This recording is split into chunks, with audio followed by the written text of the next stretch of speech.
nito ng isang araw, mahirap na raw umandar. Mahirap pa andarin. Yung magdagdag po kayo ng ground. Katulad po na to, nakita niyo po, ito po yung ground ng nakalagay sa tornilyo ito. Ground po yan. Papunta po yan ng battery. Yung ito, yung black. Ito kasi skeleton tong dinidemo ko sa inyo. Itong ground na to, na naka-connector rito, ayan, konektado yan sa battery. Ground po yan, na naka-connector rin sa chassis. Ngayon, ang gagawin nyo, yung battery kasi ito nakalabas ito. Kailangan nyo na makapal na wire. Katulad ng wire na to, ganito kakapal. Yung extension nyo ng saksakan, yung makapal na wire. Kailangan nyo po yun. Basta makapal ha, wag yung manipis, wag yung ganito lang kanipis ha. Yung mga ganito kakapal. Hahanap kayo ng ganito kakapal na wire. Na ilalagay nyo ulit dito sa isang tornilyo na ito. Kunyari itong isang ano na to. Kunyari ito, itong wire na ito, i-connect nyo po ulit to sa negative ng battery, yung wire na makukuha yung ganitong kakapal. At ganitong kakapal, yung wire kung ganitong kakapal, isang dulo, i-connect nyo ulit sa negative ng battery. Tapos pagka kinonect nyo na rito, ipupunta nyo naman dito yung kabila na tong wire sa tornilyo na to. Bali dito ang daan yan. Ang daan yan sa upuan kasi yung battery nyo, di ba? Dito sa loob. Ang daan yan, susunsunin nyo ulit yung mahabaan yung wire para makapasok dun sa kabila. Papunta sa may battery nyo sa loob. Hanapin nyo yung negative ng battery nyo. Kakabit nyo lang po yung wire dito. Dito po, sa negative po ng battery. Kakabit nyo po dyan, kasi kakabit nyo naman po dito sa may tornilyo. Bubuksan nyo po itong tornilyo ng konti, tapos ipapalipot nyo po dito yung itatali nyo dito sa loob, tapos ipitan nyo ulit itong ito para lumakas po yung papa-start ng yung motor ng starter para malakas pasok. Ganun lang po yun, kulang lang po sa ground yan. O kaya, pagka ayaw pa rin, magpalit po kayo ng bagong spark plug. Yan, ito bagong spark plug. Magpapalit po kayo ng bagong spark plug o kaya nang hanapin nyo yung iridium na spark plug.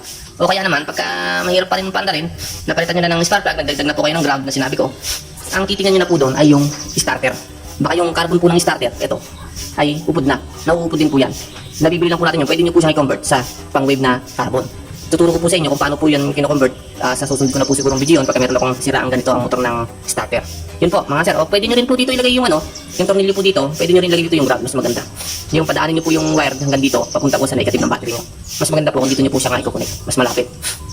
Yun po. Yun lang po ang aking may tutulong kung sakasakali po na tama po ako. God bless po sa inyo na maraming salamat po sa panonood po ng aking video. Paki-subscribe na rin po ako at saka paki-click na rin po ang bell at saka paki-like. Pa-like na rin po ng aking video. Tapos po, yun lang naman po ang kadahilanan po minsan kahirapan po ng natin ng pag-push start minsan. Pagka mainit na yung makina, mabilis nang i-push start, di ba? Yun ang kadalasan yan. Minsan kulang sa ground. Minsan naman, sa carburetor kasi madalang na yung ganon. Sa carburetor naman, mga bara-bara lang yan, bara lang ng jettings na may maliit na jettings o kaya yung malaking jettings, hanapin nyo lang po doon. May mga bara-bara ho yan. Madaling lang ho doon. Pero yan, kadalasan po talaga, kulang ho sa ground. Pagka nahihirapan kayo mag-push start sa susunod na araw, kunyari, minto kayo ngayon, tapos kinabukasan nyo gagamitin, biglang ang hirap na naman niya paandarin. Ganon. O kaya minsan din, nagiging case din po ng mahirap pong paandarin. Kulang po sa tune up, kailangan po pa-tune upin na. Ibig sabihin po ng tukod na sa barbula yung tune upan niya. Yun din, isang case din mo yan. Tsaka malalaman mo naman po kung pagka sa tune up naman, mahirap na siyang sipaan. Yun, ganoon. Pagka kahit anong klaseng sipa mo, matagal bago manda. Mahirap siyang sipaan sa tune up naman yun. Pero yung sinasuggest ko po muna, tingnan niyo po muna, yung ground po muna. Pakilagay po dito sa tornilyo na to, tapos i-connect niyo po dito ulit sa negative po ng battery. Okay po, salamat po. God bless po. Paki-subscribe po ako. At saka paki-click na lang po yung like at saka po paki-click na lang rin po yung maliit pong bell po natin dyan para po naman masuportahan po natin po ang ating channel para kung ano po may tutulong po sa inyo, may tulong po sa inyo. Salamat po. Hanggang dito na lang po ang ating video. Hindi na po ako magpapakita sa video. Sa mabilisang video lang po ito. Salamat po. God bless po. Magandang araw po sa inyo.